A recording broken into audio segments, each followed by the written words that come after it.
Hello guys, कैसे हैं आप सभी लोग। आशा करते हैं सभी लोग अच्छे होंगे।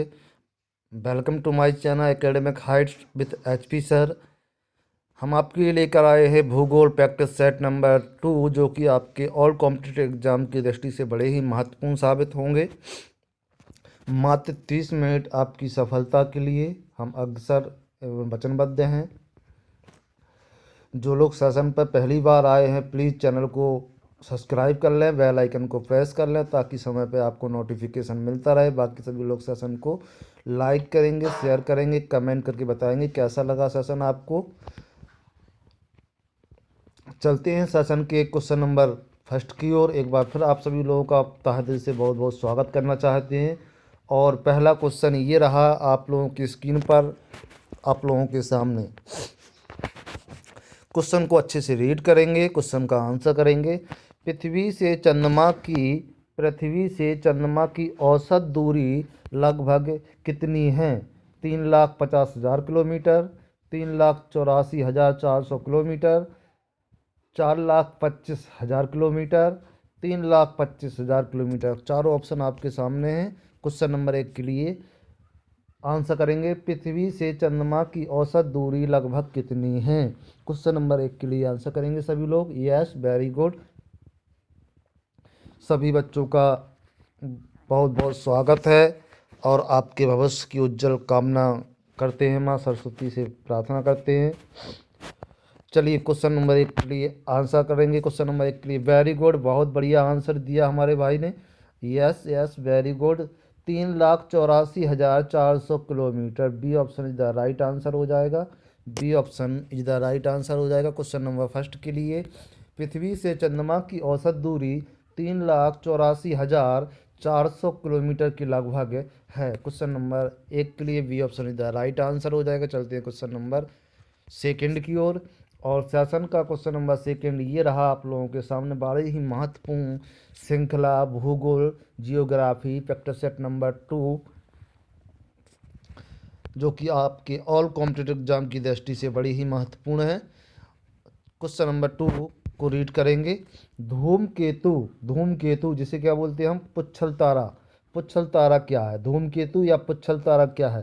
पृथ्वी की परिक्रमा करने वाला खगोलीय पिंड, शनि की परिक्रमा करने वाला खगोलीय पिंड, बृहस्पति की परिक्रमा करने वाला खगोलीय पिंड, सूर्य की परिक्रमा करने वाला खगोलीय पिंड। चलिए क्वेश्चन नंबर सेकंड के लिए आंसर करेंगे, पुच्छल तारा क्या है या धूमकेतु क्या है। तो पृथ्वी की परिक्रमा करने वाले खगोलीय पिंड पुच्छल तारा नहीं कहलाते हैं, शनि की परिक्रमा करने वाले नहीं कहलाते, बृहस्पति की नहीं कहलाते हैं, सूर्य की परिक्रमा करने वाले खगोलीय पिंडों को हम क्या बोलते हैं? पुच्छल तारा बोलते हैं। क्वेश्चन नंबर 2 के लिए D option is the right answer हो जाएगा। क्वेश्चन नंबर 2 के लिए धूमकेतु या पुच्छल तारा क्या होता है? सूर्य की परिक्रमा करने वाले खगोलीय पिंड जो होते हैं उनको हम क्या बोलते हैं? धूमकेतु या पुच्छल तारा बोलते हैं। क्वेश्चन नंबर सेकंड के लिए D option is the right answer. चलते हैं क्वेश्चन नंबर थर्ड की ओर। और क्वेश्चन नंबर थर्ड ये रहा आप लोगों के सामने। बहुत बढ़िया आंसर कर रहा है आप लोग, वेरी गुड। अब आप लोगों से आप लोगों के सपने दूर नहीं। चलिए, सफलता निश्चित है। क्वेश्चन नंबर 3 को रीड करेंगे। क्षुद्र ग्रह या ग्रहिकाएँ कहाँ स्थित हैं? क्षुद्र ग्रह या ग्रहिकाएँ हैं जो कहाँ स्थित हैं? मंगल एवं शनि के मध्य, मंगल एवं बृहस्पति के मध्य, मंगल एवं शुक्र के मध्य, बृहस्पति एवं शनि के मध्य। क्वेश्चन नंबर थर्ड के लिए आंसर करेंगे सभी बच्चे। Yes, question number third. Yes, very good, बहुत बढ़िया आंसर किया आप लोगों ने। क्षुद्र ग्रह या ग्रहिकाएँ कहाँ स्थित हैं? तो क्षुद्र ग्रह और ग्रहिकाएँ मंगल एवं बृहस्पति के मध्य स्थित होती हैं। क्षुद्र ग्रह या ग्रहिकाएँ जो हैं मंगल एवं बृहस्पति के मध्य स्थित है। वेरी मोस्ट इम्पोर्टेंट क्वेश्चन है आपके एग्जाम की दृष्टि से। और क्वेश्चन नंबर 3 का B option is the right answer हो जाएगा। क्वेश्चन नंबर 3 का क्षुद्र ग्रह एवं ग्रहिकाएँ कहाँ स्थित होती हैं? मंगल एवं बृहस्पति के मध्य। क्वेश्चन नंबर फोर्थ की ओर चलते हैं। और सेशन का क्वेश्चन नंबर फोर्थ ये रहा आप लोगों के सामने। चंद्रमा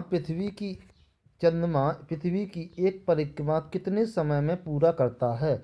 देखिए क्या पूछा गया है, चंद्रमा जो पृथ्वी की परिक्रमा करता है, चंद्रमा जो पृथ्वी के चक्कर लगाता है, तो एक परिक्रमा करने में कितना समय लगता है, एक परिक्रमा काल कितना है। 28 दिन 8 घंटे, 26 दिन 8 घंटे, 27 दिन 8 घंटे, 25 दिन 8 घंटे। क्वेश्चन नंबर फोर्थ के लिए आंसर करेंगे। Question number fourth very most important question, knowledge के हिसाब से एग्जाम की दृष्टि से बड़ा ही महत्वपूर्ण क्वेश्चन है। चंद्रमा पृथ्वी की परिक्रमा करता है, चंद्रमा पृथ्वी के चक्कर लगाता है, तो कितने दिन में चक्कर लगा देता है, उसका परिक्रमण काल कितना है। क्वेश्चन नंबर 4 के लिए यस यस वेरी गुड, बहुत बढ़िया आंसर, बहुत बढ़िया आंसर मेरे भाई। और यस बहुत बढ़िया आंसर दिया बहन ने हमारी। 27 दिन 8 घंटे, 27 दिन 8 घंटे, 27 दिन 8 घंटे। यस वेरी गुड, बहुत बढ़िया। C option is the right answer. Question number fourth के लिए C option is the right answer हो जाएगा। 27 दिन 8 घंटे में चंद्रमा पृथ्वी का एक परिक्रमा पूरा करता है, 27 दिन और 8 घंटे लग जाते हैं। ठीक है, क्वेश्चन नंबर 5 की ओर चलते हैं, और सेशन का क्वेश्चन नंबर 5 ये रहा आप लोगों के सामने। क्वेश्चन नंबर 5 को रीड करेंगे अच्छे से और आंसर करेंगे आप। क्वेश्चन नंबर 5 में पूछा गया है, तारा किसे कहते हैं। अब भाई तारा क्या होते हैं, तारे जो दिखाई देते हैं आसमान में, आकाश में चमकते हुए, वो क्या होते हैं। ऐसा खगोलीय पिंड जो लगातार प्रकाश उत्सर्जित करता है, ऐसा खगोलीय पिंड जो लगातार प्रकाश उत्सर्जित करता है, ये भी सही लग रहा। ऐसा खगोलीय पिंड जो लगातार ऊष्मा उत्सर्जित, भाई प्रकाश करेगा तो ऊष्मा भी करेगा। ए ओ बी दोनों उपयुक्त में से कोई नहीं, तो आपको समझ में आ गया होगा ए ओ बी दोनों। आई होप आप लोग समझ चुके होंगे। ऐसा खगोलीय पिंड जो लगातार सूर्य, देखिए लगातार प्रकाश देते हैं तारे, तारे सूर्य से भी बड़े होते हैं और सूर्य से बहुत दूरी पर होते हैं। ठीक है, और लगातार प्रकाश देते हैं, और जब प्रकाश देते हैं तो ऊष्मा भी उत्सर्जित करते हैं। तो ए और बी दोनों। क्वेश्चन नंबर 5 के लिए C option is the right answer हो जाएगा। वेरी गुड मेरे भाई बहन बच्चों। क्वेश्चन नंबर 5 के लिए C option is the right answer, A और बी दोनों।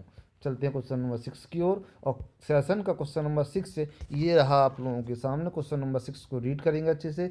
कौन सा तारा सदैव उत्तर दिशा में चमकता है। भाई कौन सा तारा है जो सदैव उत्तर दिशा में चमकता रहता है। पुच्छल तारा, प्रोक्सिमा सेंचुरी, ध्रुव, शुक्र। कौन सा तारा है जो कि आपके उत्तर दिशा में चमकता होगा, आपको दिखाई देगा। तो उत्तर दिशा में चमकते हुए तारे को हम क्या नाम दिए हैं, हम ध्रुव तारा बोलते हैं। क्या बोलते हैं, ध्रुव तारा। उत्तर दिशा में जो भी तारा चमक रहा होता है उससे बोलते हैं ध्रुव तारा। क्वेश्चन नंबर 6 के लिए C option is the right answer हो जाएगा। वेरी मोस्ट इम्पोर्टेंट क्वेश्चन आपके लिए। और चलते हैं क्वेश्चन नंबर 7 की ओर। वैसे तो सभी क्वेश्चन वेरी इंपॉर्टेंस रखे गए हैं श्रृंखला में, लेकिन उनसे भी मोस्ट इम्पोर्टेंट में भी कुछ इम्पोर्टेंट होते हैं, तो उनको हम मार्क करते हैं और श्रृंखला को कंप्लीट करते हैं। एक बार फिर सभी लोगों का स्वागत करना चाहेंगे हम अपने channel academic height with teacher channel पर। प्लीज़ सभी लोग से निवेदन है कि सभी लोग जो सेशन पर पहली बार आए हैं, प्लीज़ चैनल को सब्सक्राइब कर लें, बेल आइकन को प्रेस कर दें ताकि समय पे आपको नोटिफिकेशन मिलता रहे। बाकी सभी लोग सेशन को लाइक शेयर कमेंट करना ना भूलें। कैसा लगा आपको सेशन, कैसे लगे आपको क्वेश्चन और उनके आंसर। चलिए क्वेश्चन नंबर 7 को रीड करेंगे। मिल्की वे की आकृति कैसी होती है। मिल्की वे होती है जो, उसकी आकृति कैसी होती है। वृत्ताकार, आयताकार, सर्पिलाकार, वर्गाकार। क्वेश्चन नंबर 7 के लिए आंसर करेंगे। Question number 7, yes very good, very good. देखिए मिल्की वे होती है जो तारों का समूह होता है, जो तारों का एक समूह होता है, वो कैसा होता है, सर्पिलाकार होता है, सर्पिलाकार होता है ना, सर्पिलाकार होता है।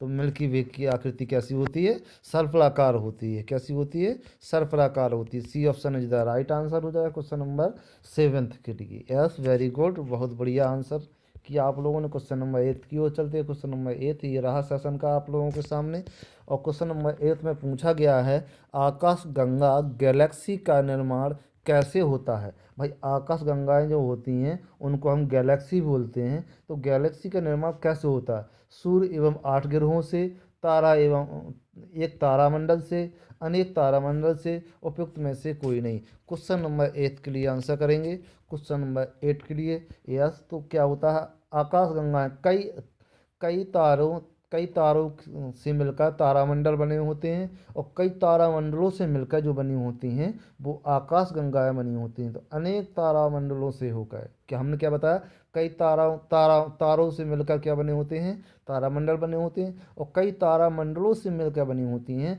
उन्हें हम गैलेक्सी या आकाशगंगाएं कहते हैं। तो इसको C option is the right answer हो जाएगा। अनेकों तारामंडलों से निर्मित आकाशगंगाएं होती हैं।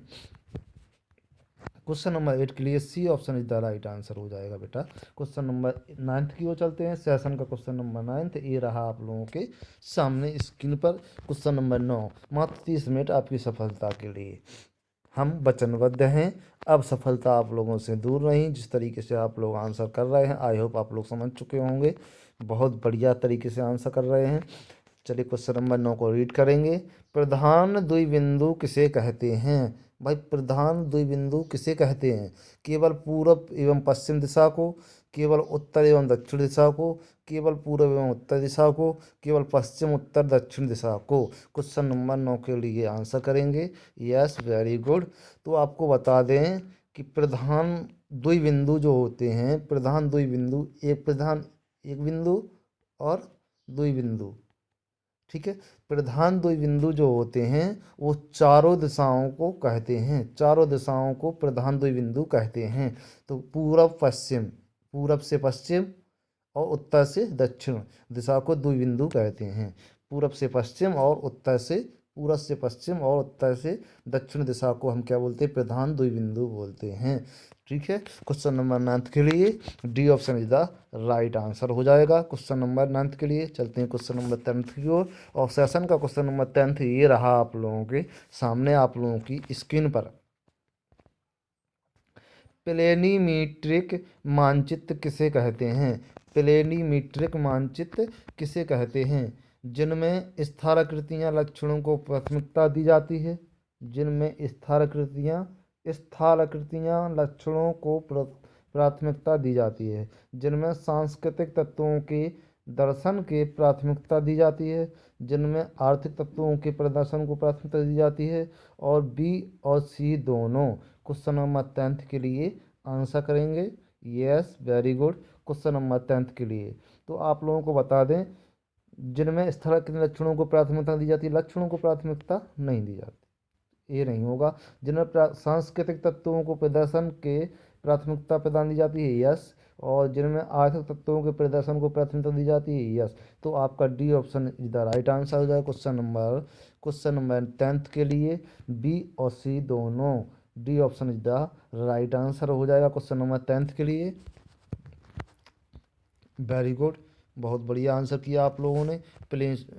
प्लेनीमीट्रिक मानचित्र किसे कहते हैं? जिनमें आर्थिक तत्वों को और आर्थिक तत्वों के प्रदर्शन को प्राथमिकता दी जाती है, और सांस्कृतिक तत्वों को प्राथमिकता दी जाती है, वो होते हैं आपके प्लेनीमीट्रिक मानचित्र। क्वेश्चन नंबर 11 की ओर चलते हैं। क्वेश्चन नंबर 11 ये रहा आप लोगों के सामने। दीवारी मानचित्र व एटलस मानचित्र को क्या कहते हैं? दीवारी मानचित्र मतलब जिनको दीवार पर लगा सकते हैं। एटलस मानचित्र को क्या कहते हैं? लघुत्तम मापक मानचित्र, प्लेनीमीट्रिक मानचित्र, बृहद मापनी मानचित्र, उपयुक्त सभी।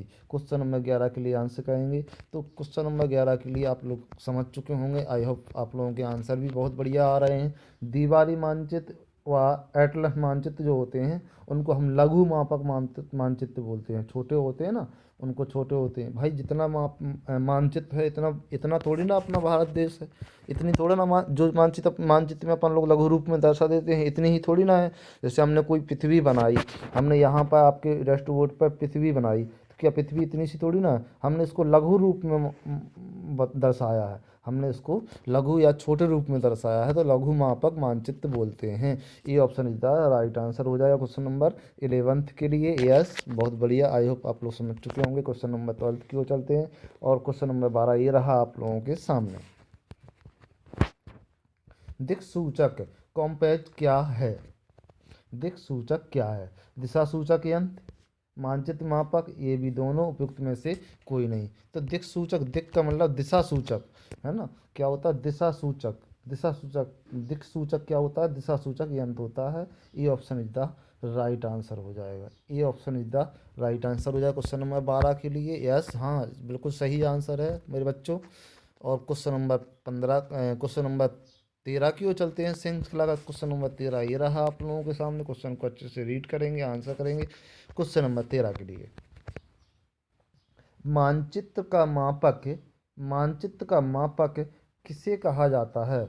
मानचित्र का जो मापक होता है उसे किसे कहा जाता है? दो दिए गए बिंदुओं के बीच की मानचित्र पर मापी गई दूरी। भाई इस बिंदु से इस बिंदु के बीच की मापी गई दूरी, दो दो दिए गए बिंदुओं के बीच धरातल पर मापी गई वास्तविक दूरी। देखिए धरातल पे तो नापी ही जाएगी, धरातल पे तो मापी ही जाती है। तो ए और बी का अनुपात उपयुक्त में से कोई नहीं। भाई इसका, इसकी मापन और धरातल की मापन का अनुपात, ए का अनुपात और ए अनुपात बी, ए अनुपात बी, ए का माप का अनुपात और बी का माप का अनुपात। ठीक है, तो आपका क्या हो जाएगा, मानचित्र का मापक किसे कहा जाता है? ए और बी दोनों का अनुपात होता है। C option is the right answer हो जाएगा क्वेश्चन नंबर 13 के लिए। यस, क्वेश्चन नंबर 13 के लिए सी ऑप्शन, ए एवं बी दोनों का अनुपात हो जाएगा। क्वेश्चन नंबर 14 की ओर चलते हैं। प्यारे बच्चों, किसी को कोई भी क्वेश्चन में कोई भी प्रॉब्लम हो तुरंत कमेंट करके बताएं, हम आपको अगले वीडियो में, ऐसी वीडियो में तुरंत आपको सेटिस्फाई करेंगे। क्वेश्चन नंबर 14 को अच्छे से रीड करेंगे। विषुवत वृत्त किसे कहते हैं? विषुवत वृत्त किसे कहते हैं? वेरी मोस्ट इम्पोर्टेंट है बेटा क्वेश्चन जी। ये क्वेश्चन से आपके इस श्रृंखलाओं जो हम आपको भूगोल के पढ़ा रहे हैं, किसी भी एग्जाम में इससे आगे इससे पीछे कुछ नहीं पूछ सकते हैं। बस सेशन को आप कंप्लीट करें, अच्छे से कंप्लीट करें। विषुवत वृत्त किसे कहते हैं? उत्तरी ध्रुव पर खींची गई काल्पनिक रेखाओं को, दक्षिणी ध्रुव पर खींची गई काल्पनिक रेखाओं को, दोनों ध्रुवों के मध्य समान दूरी पर खींची गई काल्पनिक रेखाओं को, उपयुक्त सभी को। क्वेश्चन नंबर 14 के लिए यस, दोनों ध्रुवों पर के मध्य समान दूरी पर खींची गई रेखाओं को। वेरी गुड, बहुत बढ़िया, बहुत खुशी हुई आप लोगों के आंसर देख के, बहुत बढ़िया आंसर किया आप लोगों ने। दोनों ध्रुवों के मध्य, एक ये ध्रुव है एक ये ध्रुव है, दोनों के मध्य खींची गई काल्पनिक रेखाएं, खींची गई dot dot dot dot dot काल्पनिक रेखाएं, काल्पनिक रेखाएं जो होती हैं वो विषुवत वृत्त कहते, उनको क्या कहते हैं? विषुवत वृत्त कहते हैं। दोनों ध्रुवों के मध्य समान दूरी पर खींची गई काल्पनिक रेखाएं, समान दूरी पर खींची गई काल्पनिक रेखाएं क्या कहलाती हैं? विषुवत रेखाएं या विषुवत वृत्त किस कहलाती हैं? क्वेश्चन नंबर 14 के लिए सी ऑप्शन, क्वेश्चन नंबर 14 के लिए C option is the right answer हो जाएगा बच्चों। C option is the right answer हो जाएगा। चलते हैं क्वेश्चन नंबर 15 की ओर। और सेशन का क्वेश्चन नंबर 15 ये रहा आप लोगों के सामने। पृथ्वी की आकृति कैसी है? भाई सबको, सभी लोग जानते हैं इसको, वो मोस्ट इम्पोर्टेंट क्वेश्चंस भी है, बड़ी भी महत्वपूर्ण श्रृंखला का क्वेश्चन। पृथ्वी की आकृति कैसी है सभी लोग जानते हैं। जियोइड, जियोइड बोलते हैं, शंक्वाकार बोलते हैं, बेलनाकार बोलते हैं, वृत्ताकार बोलते हैं। बताइए पृथ्वी की आकृति कैसी है? तो पृथ्वी की आकृति जियोइड है। कैसी है? जियोइड। पृथ्वी की आकृति जियोइड है। ठीक है, अंडाकार, जिसे क्या बोलते हैं? अंडाकार बोलते हैं, है ना। पृथ्वी की आकृति जियोइड है। क्वेश्चन नंबर 15 के लिए A option is the right answer हो जाएगा। चलते हैं क्वेश्चन नंबर 16 की ओर। क्वेश्चन नंबर 16 ये रहा आप लोगों के सामने स्क्रीन पर। क्वेश्चन नंबर 16, समोच्च रेखाएं क्या हैं? समोच्च रेखाएं क्या हैं? मानचित्र पर समुद्र तल से समान ऊंचाई वाले स्थान को मिलाने वाली वास्तविक रेखाएं। दूसरा क्या कह रहा है? मानचित्र पर समुद्र तल से समान ऊंचाई पर वाले स्थान को मिलाने वाली काल्पनिक रेखाएं। मानचित्र पर सर्वोच्च पर्वत शिखर से समान ऊंचाई वाले स्थान को मिलाने वाली काल्पनिक रेखाएं, इनमें से कोई नहीं। क्वेश्चन नंबर 16 के लिए आंसर करेंगे तो सर्वोच्च रेखाएं क्या होती हैं? देखो, पर्वत से कोई रेखाओं का मापन नहीं होता है। मानचित्र पर समुद्र तल से मापन किया जाता है। तो मानचित्र पर समुद्र तल समान ऊंचाई वाले स्थान को मिलाने वाली, समान ऊंचाई वाले स्थान को मिलाने वाली काल्पनिक रेखाएं होती हैं, वास्तविक रेखाएं नहीं होती हैं। वास्तविक रेखाएं नहीं होती हैं, कैसी होती हैं? काल्पनिक रेखाएं। काल्पनिक रेखाएं समोच्च रेखाएं कहलाती हैं। क्वेश्चन नंबर 16 के लिए B option is the right answer हो जाएगा बच्चों। क्वेश्चन नंबर 16 के लिए क्वेश्चन नंबर 17 की ओर चलते हैं। प्यारे बच्चों, बहुत बढ़िया किया आप लोगों ने। और क्वेश्चन नंबर 17 ये रहा आप लोगों के सामने। अक्षांश रेखा किसे कहते हैं? भाई अक्षांश रेखाएं जो होती हैं किसे कहते हैं, क्या कौन सी होती हैं? उत्तरी एवं दक्षिणी ध्रुव को मिलाने वाली रेखाएं, भूमध्य रेखा से एक समान कोणीय दूरी वाले स्थानों को मिलाने वाली काल्पनिक रेखाएं, भूरेखा से एक समान कोणीय दूरी वाले स्थानों को मिलाने वाली वास्तविक रेखाएं। उपयुक्त सभी। क्वेश्चन नंबर 17 के लिए तो भाई काल्पनिक रेखाएं तो हो सकती हैं लेकिन वास्तविक रेखाएं नहीं होती हैं। वास्तविक रेखाएं नहीं होती हैं, काल्पनिक हो सकती हैं। तो इस प्रकार से आपका भूमध्य रेखा के समान कोणीय दूरी वाले स्थानों को मिलाने वाली काल्पनिक रेखाएं अक्षांश रेखाएं कहलाती हैं। B option is the right answer question number 17 के लिए। यस, क्वेश्चन नंबर 17 के लिए B option is the right answer. Question number 18 की ओर चलते हैं और सेशन का क्वेश्चन नंबर 18 ये रहा आप लोगों के सामने। भूमध्य रेखा पर 1 डिग्री अक्षांश की लंबाई कितनी होती है? भाई भूमध्य रेखा पर जो हम अक्षांश रेखाएं डालते हैं, अक्षांश रेखाएं क्या है? काल्पनिक रेखाएं होती हैं। काल्पनिक रेखाएं जो डालते हैं उनकी लंबाई कितनी होती है? 1 डिग्री की लंबाई बराबर कितनी होती है? 111 किलोमीटर, 110.5 मील, 111.9 किलोमीटर, 111.7 मील। क्वेश्चन नंबर 18 के लिए तो आपको बता दें, भूमध्य रेखा पर 1 डिग्री बराबर 111 किलोमीटर, 111 किलोमीटर क्या है? 111 किलोमीटर होती है। भूमध्य रेखा पर 1 डिग्री बराबर 111 किलोमीटर की लंबाई मानी जाती है। ठीक है, तो आपका क्वेश्चन नंबर 18 के लिए A option is the right answer हो जाएगा बच्चों। चलते हैं क्वेश्चन नंबर 19 की ओर और सेशन का क्वेश्चन नंबर 19। इससे पहले हम आप लोगों को बता दें question number 18 very very most important question है। इसको आप लोग नोटपैड पर नोट कर लें। 1 डिग्री अक्षांश बराबर 111 किलोमीटर। 1 डिग्री अक्षांश बराबर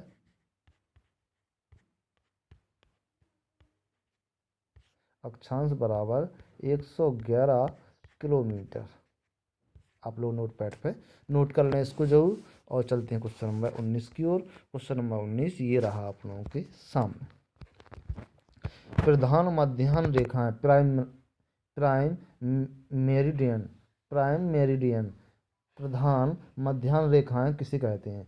जिस अक्षांश रेखा के संदर्भ में अन्य अक्षांश रेखाओं की गणना की जाती है, जिन देशांतर रेखाओं के संदर्भ में अन्य अक्षांश रेखाओं की गणना की जाती है, जिस देशांतर रेखा के संदर्भ में अन्य देशांतर रेखाओं की गणना की जाती है, जिस अक्षांश रेखा के संदर्भ में अन्य देशांतर रेखाओं की गणना की जाती है। क्वेश्चन नंबर 19 के लिए आंसर करेंगे। Question number 19 very most important question है।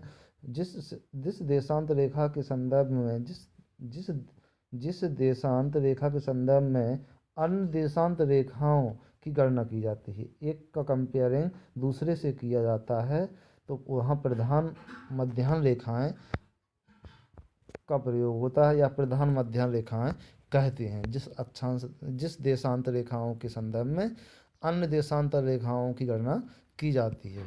ठीक है, क्वेश्चन नंबर 19 के लिए C option is the right answer हो जाएगा। कुछ चलते हैं क्वेश्चन नंबर 20 की ओर और सेशन का क्वेश्चन नंबर 20 ये रहा आप लोगों के सामने। देशांतर लॉन्गिट्यूड रेखा किसे कहते हैं? भूमध्य रेखा से एक समान कोणीय दूरी वाली काल्पनिक रेखा वाले स्थान को मिलाने, उत्तरी और दक्षिणी ध्रुव को मिलाने वाली काल्पनिक रेखाएं ए एवं बी दोनों इनमें से कोई नहीं। क्वेश्चन नंबर 20 के लिए आंसर करेंगे। क्वेश्चन नंबर 20 के लिए देशांतर रेखा किसे कहते हैं? देशांतर रेखा किसे कहते हैं? उत्तरी और दक्षिणी ध्रुव को मिलाने वाली काल्पनिक रेखाओं को हम देशांतर रेखाएं कहते हैं। क्या कहते हैं? देशांतर रेखाएं कहते हैं। किनको कहते हैं? जो रेखाएं उत्तरी और दक्षिणी ध्रुव को काल्पनिक रेखाओं से जोड़ती हैं उन रेखाओं को हम देशांतर रेखाएं कहते हैं, लॉन्गिट्यूड कहते हैं। क्वेश्चन नंबर 20 के लिए B option is the right answer प्यारे बच्चों। और क्वेश्चन नंबर 21 क्यों चलते आए हो तो आप लोग समझ चुके होंगे। Very most important question. Question number 21 Greenwich मध्याह्न रेखाएं गुजरती हैं। ग्रीनविच मध्याह्न रेखाएं जो हैं वो गुजरती हैं, कहाँ से गुजरती हैं? वाशिंगटन डीसी से, लंदन से, रोम से, प्राग से। Question number 21 is the very most important question श्रृंखला का। क्वेश्चन नंबर 21 तो ग्रीनविच मध्याह्न रेखाएं जो आपकी हैं वो कहाँ से गुजरती हैं? लंदन से गुजरती हैं, लंदन से गुजरती हैं। B option is the right answer question number 21 के लिए। यस, चलते हैं क्वेश्चन नंबर 22 की ओर। और सेशन का क्वेश्चन नंबर 22 ये रहा आप लोगों के सामने। भौगोलिक ग्रिड में कितने प्रकार की रेखाएं हैं? भौगोलिक ग्रिड में कितने प्रकार की रेखाएं हैं? 2 प्रकार की, 4 प्रकार की, 3 प्रकार की, 1 प्रकार की। क्वेश्चन नंबर 22 के लिए आंसर करेंगे। यस, भौगोलिक ग्रिड में कितनी प्रकार की रेखाएं हैं? यस, क्वेश्चन नंबर 22 के लिए तो भौगोलिक ग्रिड में 2 प्रकार की रेखाएं होती हैं, एक अक्षांश रेखाएं और देशांतर रेखाएं। अक्षांश रेखाएं और देशांतर रेखाएं क्या होती हैं? अक्षांश रेखाएं और देशांतर रेखाएं। इसलिए क्वेश्चन नंबर 22 के लिए 2 प्रकार की रेखाएं होती हैं, 2 प्रकार की। क्वेश्चन नंबर 22 के लिए A option is the right answer हो जाएगा। वेरी मोस्ट इंपोर्टेंट क्वेश्चन प्यारे बच्चों। और क्वेश्चन नंबर 23 की ओर चलते हैं। क्वेश्चन नंबर 23 सेशन का ये रहा आप लोगों के सामने। एक बार फिर आप सभी लोगों का बहुत बहुत स्वागत, बहुत बहुत धन्यवाद करना चाहेंगे सेशन पर जुड़े रहने के लिए। प्लीज़ सेशन पर जो लोग पहली बार आए हैं चैनल को सब्सक्राइब कर लें, बेल आइकन को प्रेस कर लें ताकि समय पे आपको नोटिफिकेशन मिलता रहे। सपोर्ट करने के लिए बहुत बहुत बहुत बहुत धन्यवाद सभी लोगों का। ऐसा ही सपोर्ट सहयोग आप लोगों का बना रहे। चलिए, सफलता अब आप लोगों से दूर नहीं। क्वेश्चन नंबर 23 को रीड करेंगे अच्छे से। क्वेश्चन नंबर 23 क्या कारण है कि पूर्व में स्थित स्थानों पर सूर्योदय पहले होता है? भाई, जो पूर्व में स्थित स्थान हैं उन पर सूर्योदय पहले होता है, क्या कारण है? पृथ्वी पूरब से पश्चिम घूमती है। पृथ्वी पश्चिम से पूरब घूमती है। ए एवं बी दोनों उपयुक्त में से कोई नहीं। क्वेश्चन नंबर 23 के लिए आंसर करेंगे। तो पृथ्वी कैसी घूमती है? पृथ्वी पश्चिम से पूरब की ओर घूमती है। B option is the right answer हो जाएगा क्वेश्चन नंबर 23 के लिए। पृथ्वी पश्चिम से पूरब की ओर घूमती है, इसलिए पूर्वी स्थानों पर सबसे पहले सूर्योदय होता है। क्वेश्चन नंबर 23 के लिए B option is the right answer. आप लोग समझ चुके होंगे, आप लोगों ने आंसर किए, बहुत बढ़िया आंसर किए, धन्यवाद। क्वेश्चन नंबर 24 की ओर चलते हैं। सेशन का क्वेश्चन नंबर 24 ये रहा आप लोगों के सामने। पृथ्वी अपने अक्ष पर कितने समय में एक चक्कर पूरा करती है? 23 घंटों में, 24 घंटों में, 23 घंटे 30 मिनट में और 24 मिनट में। क्वेश्चन नंबर 24 के लिए आंसर करेंगे। बहुत ही साधारण सा अच्छा सा क्वेश्चन। पृथ्वी अपने अक्ष पर कितने समय में एक चक्कर पूरा करती है? तो पृथ्वी अपने अक्ष पर एक चक्कर 24 घंटे में कटती है, उसी कारण दिन रात की घटना होती है। ठीक है, पृथ्वी अपने अक्ष पर कितने समय में एक चक्कर पूरा करती है? 24 घंटे में एक चक्कर पूरा करती है, उसी घटना के कारण दिन रात की घटना होती है। ठीक है, 12 घंटे दिन, 12 घंटे रात। 24 नंबर क्वेश्चन के लिए B option is the right answer हो जाएगा प्यारे बच्चों। आई होप आप लोग समझ चुके होंगे, आप लोगों ने आंसर भी किए। और क्वेश्चन नंबर 25 की ओर चलते हैं। सेशन का क्वेश्चन नंबर 25 ये रहा आप लोगों के सामने। पूर्वी व पश्चिमी देशांतर किसे कहते हैं? भाई, पूर्वी देशांतर और पश्चिमी देशांतर किसे कहते हैं? क्वेश्चन नंबर 25 में पूछा गया है। 180 डिग्री देशांतर के क्रमशः पूर्व और पश्चिम में स्थित देशांतर, 0 डिग्री देशांतर के क्रमशः पूर्व और पश्चिम में स्थित देशांतर, 0 डिग्री अक्षांश क्रमशः उत्तर और दक्षिण में स्थित देशांतर, 0 डिग्री देशांतर के क्रमशः पश्चिम और पूर्व में स्थित देशांतर। क्वेश्चन नंबर 25 के लिए आंसर करेंगे। यस, वेरी गुड, बहुत बढ़िया आंसर आना स्टार्ट भी होगा प्यारे बच्चों। बहुत से लोगों ने आंसर सही दिया, और जिन लोगों को पता नहीं है प्लीज़ बिल्कुल से आप लोग इस सेशन को मिस ना करें। या बार बार कह रहे हैं आप लोगों से, बहुत ही महत्वपूर्ण श्रृंखला है आपके लिए ऑल कॉम्पिटिटिव एग्जाम की दृष्टि से। क्वेश्चन नंबर 25 के लिए, 0 डिग्री देशांतर के क्रमशः पूर्व और पश्चिम स्थित देशांतर। देखिए 0 डिग्री देशांतर में पूर्व और पश्चिम में स्थित देशांतर में पूर्वी और पश्चिमी देशांतर कहते हैं। देखिए पूर्वी और पश्चिमी देशांतर, तो पूर्वी और पश्चिमी, अब बस आपको याद रखना है क्या, 0 डिग्री, 0 डिग्री, 0 डिग्री देशांतर के क्रमशः पूर्वी पश्चिमी स्थित देशांतर को हम क्या बोलते हैं, पूर्वी पश्चिमी देशांतर कहते हैं। क्वेश्चन नंबर 25 के लिए B option is the right answer हो जाएगा। क्वेश्चन नंबर 26 की ओर चलते हैं। सेशन का क्वेश्चन नंबर 26 ये रहा आप लोगों के सामने। जिन स्थानों के देशांतर में 10 का अंतर होता है, 10 का अंतर होता है, तो उनके समय में अंतर कितना होता है। भाई जिन जिन स्थानों पर देशांतरों में 10 का अंतर होता है, 10 अंक का अंतर होता है, तो उनके समय में कितना अंतर होता है। 4 मिनट का, 40 मिनट का, 3 मिनट का, 30 मिनट का। क्वेश्चन नंबर 26 के लिए आंसर करेंगे। तो भाई 10 मिनट बराबर 4 मिनट का अंतर होता है। आप लोग बिल्कुल नोट कर लें इस चीज़ को। 10 मिनट बराबर 10 मिनट देशांतर का अंतर है अगर, तो कितना अंतर आएगा, 4 मिनट। ठीक है, कितना अंतर आएगा, 4 मिनट आएगा आपका। ठीक है, 10 देशांतर का अंतर बराबर 4 मिनट। तो आपका क्वेश्चन नंबर 26 के लिए A option is the right answer हो जाएगा, 4 मिनट हो जाएगा क्वेश्चन नंबर 26 के लिए। वेरी मोस्ट इम्पोर्टेंट क्वेश्चन आपका, और इसको आप चाहें तो मोस्ट इम्पोर्टेंट कर सकते हैं, मोस्ट इम्पोर्टेंट, और इसको नोट पैड पर नोट कर लें जरूर आप लोग। तो चलते हैं क्वेश्चन नंबर 27 की ओर। सेशन का क्वेश्चन नंबर 27 ये रहा आप लोगों के सामने। मात्र 30 क्वेश्चन, 30 मिनट आपके लिए, और सेशन के मात्र 3 क्वेश्चन शेष। बहुत बहुत धन्यवाद सभी लोगों का जुड़े रहने के लिए। सूर्य तप सूर्य तप सर्वाधिक कहाँ प्राप्त होता है। भूमध्य रेखा पर, ध्रुवों पर, कर्क एवं मकर रेखा पर, भूमध्य रेखा के 10 डिग्री उत्तरी व दक्षिणी अक्षांश के मध्यवर्ती भागों पर। क्वेश्चन नंबर 27 के लिए आंसर करेंगे। यस, क्वेश्चन नंबर 27 के लिए तो आप लोगों को बता दें कि सूर्य ताप सर्वाधिक भूमध्य कर्क एवं मकर रेखा पर होता है। किस पे, कर्क और मकर रेखा पर सूर्य का जो ताप होता है सर्वाधिक होता है। क्वेश्चन नंबर 27 के लिए C option is the right answer हो जाएगा। क्वेश्चन नंबर 28 को चलते हैं। सेशन के क्वेश्चन नंबर 28 की ओर चलते हैं, और क्वेश्चन नंबर 28 ये रहा आप लोगों के सामने। भारत का समय ग्रीनविच मानक समय से कितने घंटे आगे है। भाई भारत का समय जो मानक रखा गया है, ग्रीनविच से लिया गया है, उससे कितने घंटे आगे है। 5 घंटे, 5 घंटे, 5.5 मतलब कि 5.5 घंटे, 4 घंटा, 4.5 घंटा। क्वेश्चन नंबर 28 के लिए आंसर करेंगे। यस, तो आपको बता दें B option is the right answer हो जाएगा। क्वेश्चन नंबर 28 के लिए 5 घंटा, 5.5 का मतलब होता है आपका 5 घंटा 5 मिनट। ठीक है, 5.5 हो जाएगा। ग्रीनविच मानक से कितने घंटे आगे है, 5.5 घंटा। ठीक है, क्वेश्चन नंबर 28 के लिए B option is the right answer हो जाएगा। क्वेश्चन नंबर 29 की ओर चलते हैं, और सेशन का क्वेश्चन नंबर 29 ये रहा आप लोगों के सामने। 72,